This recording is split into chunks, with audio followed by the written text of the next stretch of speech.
주무셨습니까? 8월 7일 수요일 새벽기도의 찬송가는 542장 구주 예수 의지함입니다. 함께 읽으실 말씀은 요한계시록 16장 17절에서 21절의 말씀입니다.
사도신경으로 신앙 고백하심으로 새벽기도에 시작하겠습니다.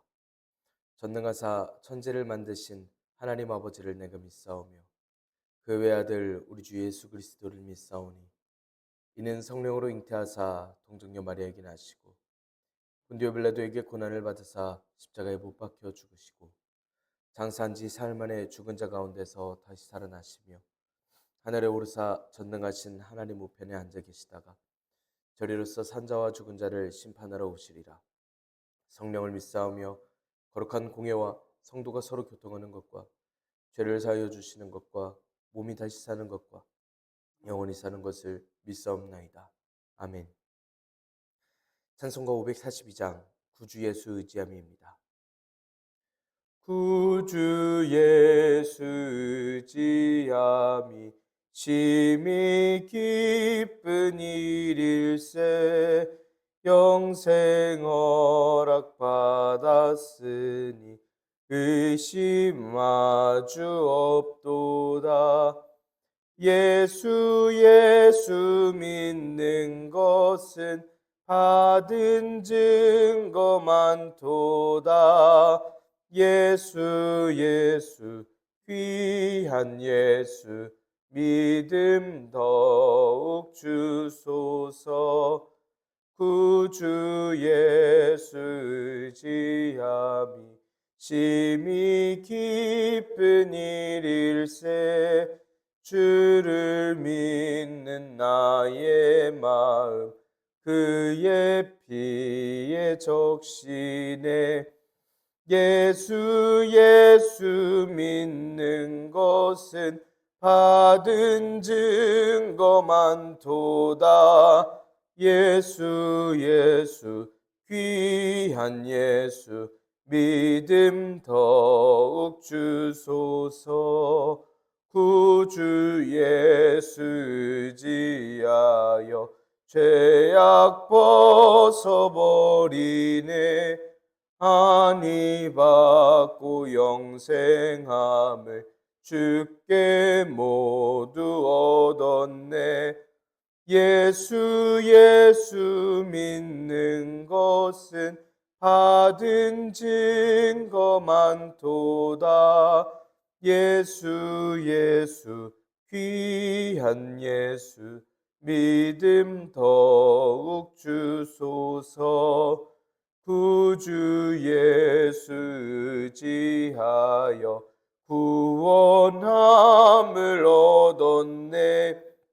영원 무궁지나도록 주여 함께 하소서.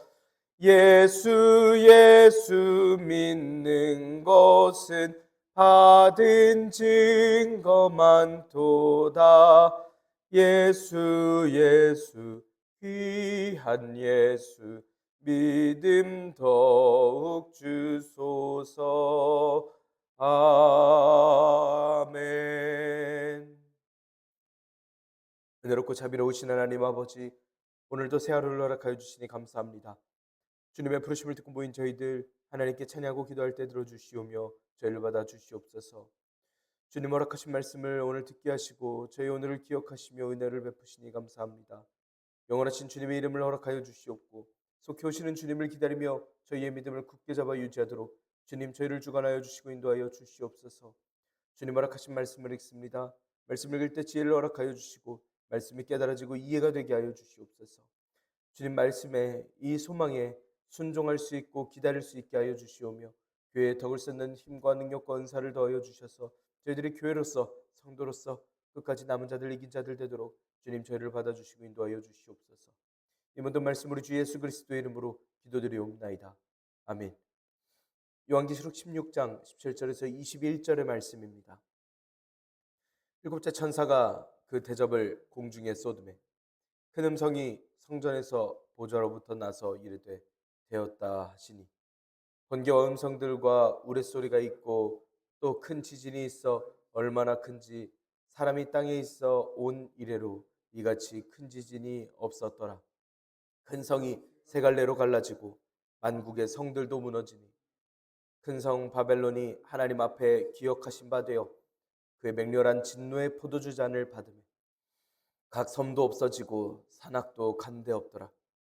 또 무게가 한 달란트나 되는 큰 우박이 하늘로부터 사람들에게 내리니 사람들이 그 우박의 재앙 때문에 하나님을 비방하니 그 재앙이 심히 크미러라. 아멘. 오늘도 하나님께서 예배 자리에 함께 하시는 여러분들에게 크신 은혜와 평강을 내려주시기를 원합니다. 함께 요한계시록의 말씀을 읽고 있습니다. 예수님께서 세상에 오시고 십자가에 달려 돌아가시고 부활승천하셔서 교회들에게 예수님을 믿는 믿음을 갖게 하신 이후에 여러 일들이 교회들에 생겨났습니다. 황제를 숭배하라는 억압이 있었습니다. 교회 내에서의 이단들이 있었고 미혹하는 자들이 있었고 또 식어버린 열정으로 예배하는 일들이 교회들에게 있었습니다. 그런 일들이 소아시아 7교회들에게 있었고 큰 문제들로 자리 잡았으며 말씀을 전하고 믿음을 지키다가 요한 사도도 밤모섬에 갇혀 있었던 그러한 일들이 있었습니다. 이때 하나님께서는 교회를 위로하시고 책망하시고 또한 가르치시고자 요한 사도를 부르시고 환상을 보여주시며 소아시아의 7교회들을 위로하시고 끝까지 견디도록 하십니다. 말씀을 통하여 예수님께서 소아시아 7교회의 행위들을 다 알고 계심을 알려주시고 칭찬하시고 책망하십니다. 또 버틸 수 있도록 말씀과 환상을 허락하시며 전하게 하십니다. 요한 사도는 환상 중에 하나님의 오른손 위에 놓인 두루마리를 보았고 그 두루마리는 7인으로 봉인되어 있었습니다. 이 인을 능일 떼실 어린 양께서 그 인을 떼셨고 그 인을 떼실 때에는 심판의 말씀들을 환상들로써 보았습니다.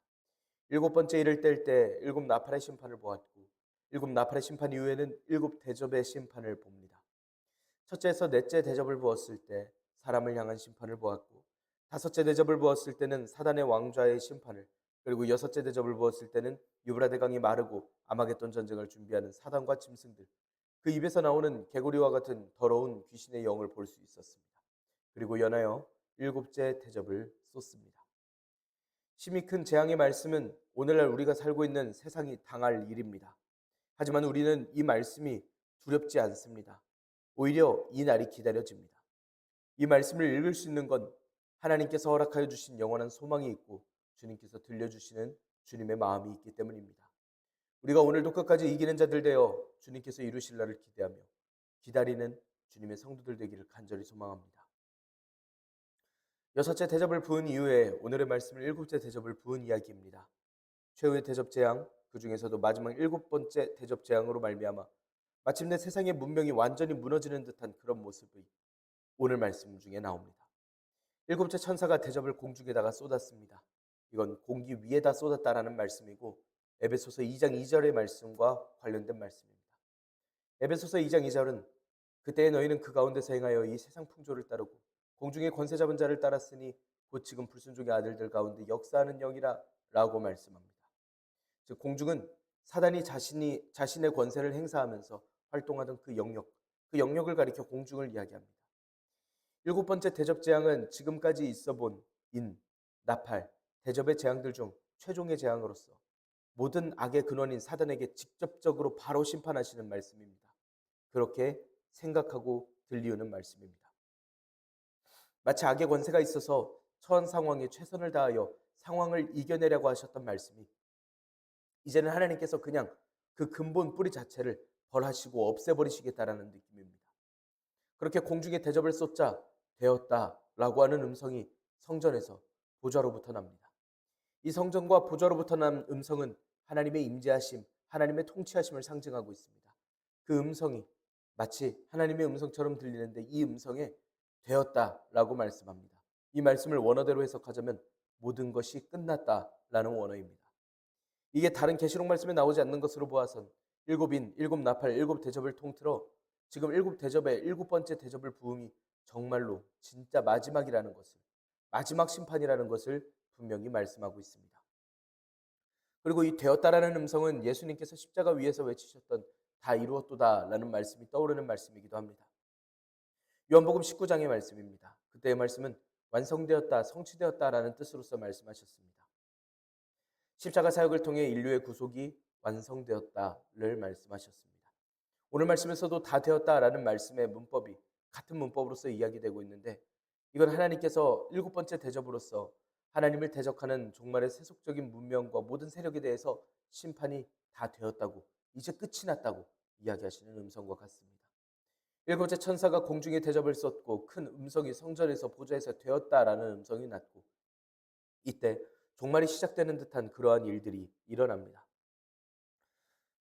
하나님의 위엄에 찬 음성, 큰 음성, 되었다라는 그 음성 뒤에 요한사도는 번개와 음성들과 큰 우레소리를 듣습니다. 그리고 또 큰 지진을 들었다고 18절에서 말씀하고 있습니다. 이게 얼마나 컸던지 이렇게나 큰 지진은 하나님께서 인간을 주신 이래로 이렇게나 큰 지진은 없었다라고 말씀합니다. 말씀에서 보이는 번개, 음성, 우레소리나 지진은 출애굽기 19장에서 하나님께서 시내산에서 나타내실 때의 그 모습을 떠오르게 하는 일들입니다. 그리고 이런 표현들은 계시록 4장, 8장, 11장에서도 나왔지만 이 말씀에서 더욱 강하게 보이고 있습니다. 그냥 번개와 음성과 우레소리가 있었고 큰 우박도 있었는데 지금 말씀에선 그 지진이 얼마나 큰 지진이었는지 설명할 만큼 큰 지진이었다라고 이야기하고 있습니다. 하나님의 크신 음성, 되었다라는 음성 뒤에 이런 번개와 우레소리와 지진이 있었고 이에 따라 세상이 멸망하기 시작합니다. 19절의 말씀에서는 18절에서 언급되었던 큰 지진으로 큰 성이 세 갈래로 갈라졌음을 말씀합니다. 세 갈래가 난 저 큰 성은 계시록 11장 8절에서 언급된 적 있는 큰 성입니다. 계시록 11장 8절의 말씀은 이렇습니다. 그 성은 영적으로 하면 소돔이라고도 하고 애굽이라고도 하니 곧 그들의 주께서 십자가에 못 박히신 곳이라 라고 말씀합니다. 그런데 일곱 교회가 이 말씀을 듣다가 큰 성이라고 이야기를 들으면 로마가 떠올랐을 것입니다.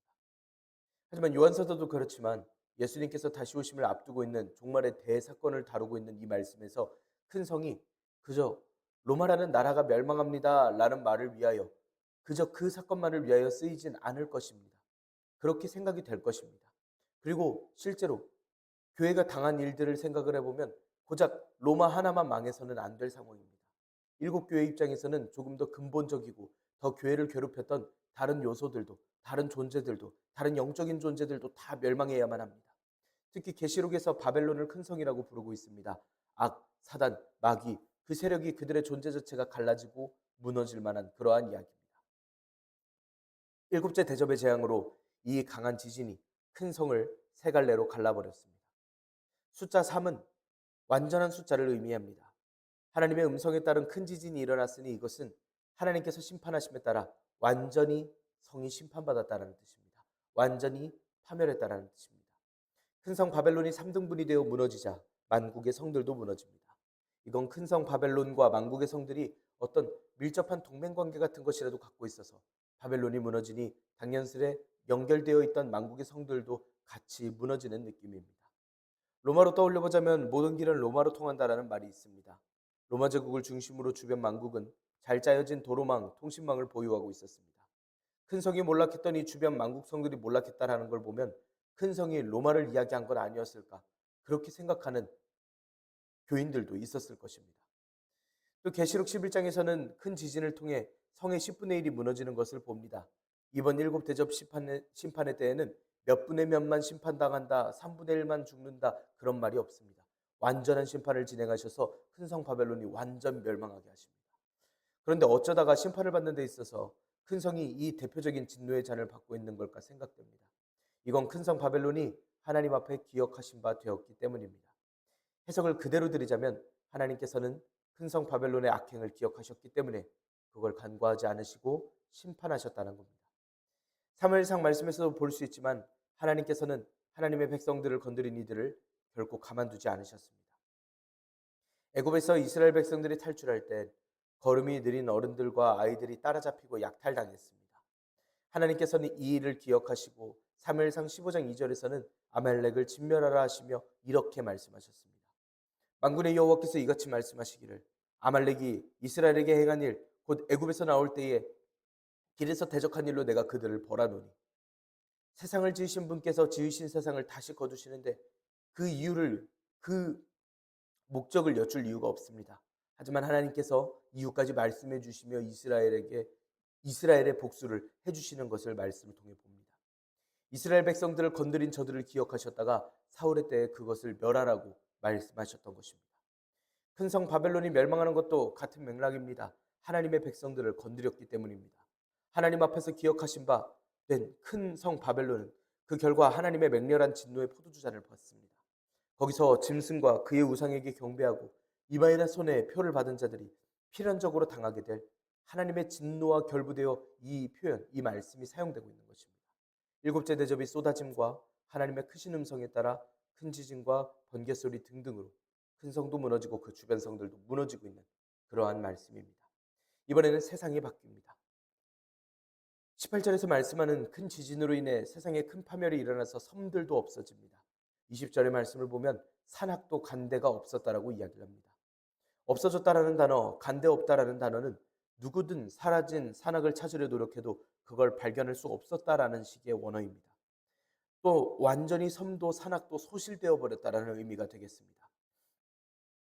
이렇게까지 산악이 변하고 섬도 다 사라져 버린다는 건 여섯째 인을 떼실 때에도 나왔던 심판, 계시록 6장의 심판입니다.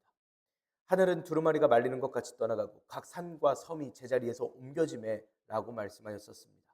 그런데 계시록 6장에서는 산과 섬이 어느 정도 움직이는 것뿐이었고 일곱째 대접의 재앙의 결과에서는 완전히 없애버리셨습니다. 그 재앙의 강도가 완전해졌습니다. 그 음성의 끝에 하나님께서 이번에는 우박을 준비하셨음을 21절에서 말씀합니다. 일곱 번째 대접 재앙은 큰 지진도 있었고 무게도 한 달란트가 되는 큰 우박이 하늘로부터 사람들에게 내리는 것으로 나타납니다. 말씀에서 무게가 한 달란트나 된다고 하는데 한 달란트는 약 34kg 정도 된다고 생각합니다. 그렇게 이야기를 해보자면 하늘에서 34kg이나 되는 우박이 떨어지면 맞았을 때 최소 사망일 것입니다. 사람이 맞지 않더라도 사람이 가진 물건들, 건물 정도는 쉽게 박살내버릴 만한 무게입니다. 성경에서 언급되는 우박은 하나님의 진노와 재앙의 때에 많이 등장합니다. 여호수아 10장, 시편 78편, 105편, 이사야 28장 30장, 에스겔 13장 등에서 등장하는 말씀입니다. 이 중에 1달란트짜리 우박은 아주 큽니다. 그리고 하늘에서 사람들에게 내립니다.